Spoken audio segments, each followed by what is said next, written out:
Hi, this is Dave Belsky, your host of the Sunset Session, featured on Wrazel Cannabis Business Network, WCBN. We have a very special guest today, Marlon Coburn, the president of THC Design, a flower brand here in California, actually a top-selling brand on Ease and in MedMen and across the whole state. Marlon, thank you for joining. Thank you. First, Marlon, I'd love to understand, before cannabis and before being a cannabis executive, what did you do sort of in the old world? In the old world, I was in the healthcare world, which is, I mean, it can't get much older than the healthcare world, right? But yeah, I was in pharmacy, I was in biotechnology, I worked for GE Healthcare, worked for a company called Genzyme, mostly doing compliance. And yeah, this is a brand new world for me. Yeah, well, I don't know if you were thinking about cannabis. I'm sure in some capacity, lifelong fan of the plant, but you got the call from Pasquale and the FlowerHire team one day, or the message saying, hey, what about a compliance manager in cannabis? Why did you actually respond? I'm not sure why I responded, but because I wasn't sure that it was actually real when I got the message on LinkedIn. However, I was like, oh, sounds interesting. Maybe I should just give it a shot. Let's see what they have to say. And I remember I responded to the message, and Pasquale was like, you know, do you just want to have a conversation on it? Would you be willing to talk to them about it? I said, why not? I took the call. He gave me a little bit of info about the company I'd be working for. And once he told me it was one of the premier cannabis flower companies in Los Angeles area, I was like, it sounds like something I want to be a part of. I still didn't know anything about the industry.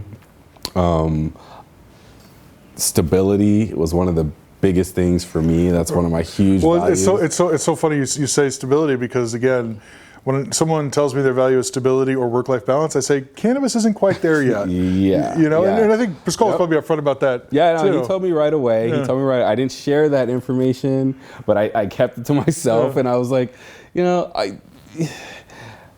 it would be good to have a change and just learn something new. I mean, I've been doing the same thing for years. I didn't see myself changing at that point, but what could be more interesting, right, than a brand new industry? How many new industries come online? You know, I mean, it's true. I mean, you're at the forefront of something that will be here forever, and over the next 20 years, we'll experience tremendous growth from an industry standpoint. I would argue it's not even an indindustry yet. You know, we're still trying to get it there because of how fragmented it is. So you're used to working in I don't know if stale is the right word, but very old school, traditional, like research-oriented healthcare and biotechnology companies located in suburban, beautiful campuses of, you know, freshly manicured lawns, and you walk into an interview downtown LA, you know, warehouse district with, you know, a bunch of indoor grow, you know, cannabis being grown, you know, and you were like, I think I can do this. Yeah. I mean, I was actually pleasantly surprised. I will say, when I first drove up, I go, I don't know if I could drive here every day. Well, I think Pasquale sent you a picture of the street. I was like, whoa, okay, this is where I'm going. All right, this should be interesting. But I got inside and I was like, wow, they've really done, you know, they've done some work in here. And it looked great. The office was great. And immediately it was just the people. I could tell right away that it was a great team, and it was a family. It was a family. I could feel the passion. It just felt exciting. It was something new, like completely new for me. Awesome. Well, THC Design obviously was one of the first movers in the Prop 215 medical days, in definitely Los Angeles. You went through the period of everyone was getting raided, you know, at the beginning of the 2010s, and was able to befriend and work with certain city officials to, by the time, you know, 2015, 16, 17 rolled around, you know, kind of the end of the Prop 215 medical days, was doing extremely well. Yes. Right. Yes. And was going to be first to get licenses in the city when the adult use were issued, but even then, transitioning from that into the legal market with its costs and it's compliance. Many operators, and most I would say, have not been able to do that yet. THC has. Like, is there? Why do you think THC Design has been able to, adjust and now be a successful part of the legal market? Yeah, that's a great question. I will say that they set me up well, right? I think that a lot of that dirty work was done, and they were looking to the future. They always wanted to do the right thing. That's the thing I felt immediately. This was a company that wanted to do everything by the book, right? And that helps me coming in as a director of compliance, because usually that's the struggle is, does the owner really want to be compliant? Right. But I got the sense right away that they wanted everything to be perfect. They wanted everything to be done by the book. And as soon as I got it and I started talking to some of the other executives, they were waiting. They've been wanting someone to say, this is how you do it. This is the right way to do it. And so that it really helped me. And I think having that forward-looking vision from the CEO is what's helped this company really survive. I mean, he's always wanted to. He realized it wasn't going to last, right? You gotta look forward. You got to do things as above board as possible, and that's how you're going to survive. Yeah. Well, and obviously transitioning into the legal market 2018, 2019, you had joined the company, running compliance, and you realized that it was different. You realized that this business was run off of cash flows. Yeah. And it was fully transparent. Like, it didn't have the banking relationships, the normal small business lines of credit. And I think there was full transparency around like months that were tighter and what that meant. And 90 days in, you're like, it's not too late. I could never put this on my resume. I could go back to pharma and biotech. I know I could get a job there, but you stuck with it. Yeah, it was. Yes, the transparency was probably a little scary for me, right? Because especially in some of those large companies, you have no idea what's going on until it's too late. Yeah. And I was at the table every day and understanding where the company was, and it was scary. It was a little scary at times, but I saw as we pulled through the struggles and how everyone kind of came together to get through some of those things.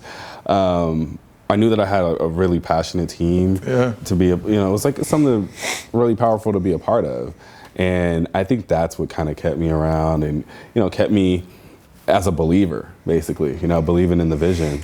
Well, when you have like entrepreneurs that are working 22 hours a day around to try to get through these problems, and they're also believe in what they're doing, it can be truly special. Yeah. When people come together from different backgrounds to creatively solve complex problems that may or may not have a solution. Yes. Right? And I think that's one of the unique things about working in cannabis, which maybe you can talk about compared to kind of the old world. From my vantage point, it seems like whether you're minimum wage and you're trimming flower, or whether you're an executive running a company, everybody like loves working in this industry. That's I think the best thing about the team is that everyone enjoys their job, right? I walk around and you can just tell, you can feel it. Everyone loves the fact that they're working in cannabis. You don't get that everywhere that you are, especially in industries that have been around a long time. People enjoy helping other people, right? And that's healthcare. That's what it is. You go to work every day, you feel like, oh, I'm doing, there's a greater cause here. But I still didn't sense the same passion that I got from the team once I got into cannabis. It was like, this is my dream job. And it doesn't matter what they were doing in the company. It felt like, I can't believe I'm working in cannabis right now. And that's huge. I mean, that's a huge part of motivation and motivating a team, right? Is them wanting to be there and feeling really good about their job. And so that part, it's made things a lot easier, I think. And cannabis is, I think, unique in that. Yeah, it's, in the modern society, being who you are at work, is unprecedented. And you can be a little too friendly, I guess, too. It can. But at the same time, it's better to work with people that are positive and happy than not, and just waiting for 5 o'clock. Exactly. It keeps everyone coming into work the next day. And I look at a lot of our team is young, and I was impressed by just the work ethic. I mean, they're young, early 20s, and they're showing up to work every day on time. And I think about even when I was in my early 20s, and I'm like, I probably took a few more sick days than a lot of the people that I see around here, right? And that's part of the culture, but it's also a part of enjoying what you do. And I think a lot of our team members, especially, I think they feel really, really proud about where they work. Yeah, that's awesome. And I think so many people, like even job seeker wise, are just curious about cannabis and like what it's like hearing from people in the industry. And so, as long as they can go through the journey and listen to people, they either get really excited about it or they get talked out of it. Yeah, one or the other, right? Yep. All right, so happy people make happy plants, I think is the net from that, right? Yep. So speaking of happy plants, you were hired as a director of compliance, and you're now the president. You're running the show. You have responsibility for making sure everything happens with department heads and hierarchy and processes, and constantly putting out fires. But you are running hundreds of employees now, rolling up into you. Yes. And you're the president of a California cannabis company, and I'm sure that you keep, when you hear that, it made it sound strange still? It sounds strange with you just saying that right now. I don't think about it in that way. And I just really haven't. Reflect on this moment, like that. This is reality. You are, which is awesome. Yeah, it is. It is. I do feel really, really lucky. You know, I think I became a part of a really great team, and they've entrusted me in a lot of ways, right? And I think that's a big part of leadership is not taking it, but having it given to you. And I really think the team has given me this role. And so I feel really lucky. And I haven't had much time to sit back and reflect on it, but it is amazing. And when you talk about the transition from something like healthcare, right? The opportunities that are in cannabis to grow and to learn. I've learned probably more in the last 3 or 4 months than I learned in years in healthcare. That doesn't present itself in a lot of these industries that have been around forever. You know, so when you take the plunge into the industry, opportunity for fast track career growth happens. You may take a pay cut. You're definitely going to sacrifice benefits. But getting the experience now and kind of proving yourself obviously can pay off. And a lot of people have to change jobs for it to pay off. You were able to find that sort of traditional, like American dream career like work story. Your way through the ranks. Work your way through the ranks, build trust, and move up quickly based on aptitude. Yes. It was a lot of hard work, that's for sure. But it did pay off. It's one of those things where I look back and I try to think, how did I get here? What did I do? And just reflect on some of the things. It's really hard to pinpoint what it was. You know, a lot of times things just happen, but I do really think what's made me successful in this position is kind of how I've been able to bring everyone together. All the different personalities, all the different strengths, the weaknesses, and kind of meld that into a team that's just ready to move forward. And I think that's been the biggest thing for me. So is there anything that prepared you from the past life to be a president of a cannabis company? No. Fair answer. No. Yeah. You know, I think, you know, I've had a really diverse set of friends and family, and I think that's really helped a lot. Because you encounter all different types of people. All types of people, all types of personality. And, you know, I grew up in Santa Monica where that's what my life was all day. And that's one of the things that I really appreciate about it more than anything is being around a diverse group of people. And now I spend my days around a diverse group of people with different thoughts, personalities, mannerisms. And it's just being able to kind of maneuver that and get everyone on the same page. I think that's probably what's helped me the most. You know, because I don't look back and think, you know, I have this strong finance background and it's helped me generate some revenue for the company, or I don't have this really big sales background.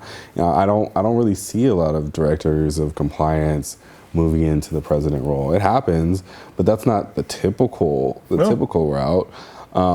But I think in a way especially in this industry, one of the huge goals I think in these companies, especially as they're moving so fast, and you're bringing in all this different talent that have all these different ways of doing things, it's getting them all on the same page and making sure that they're all moving forward.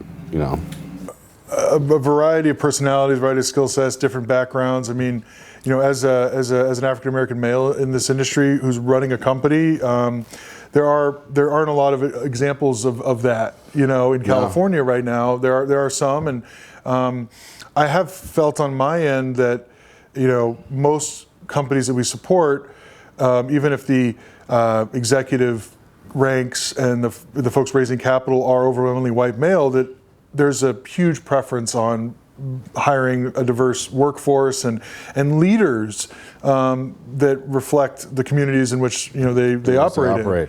Yeah, and I think it's absolutely important that they're doing that.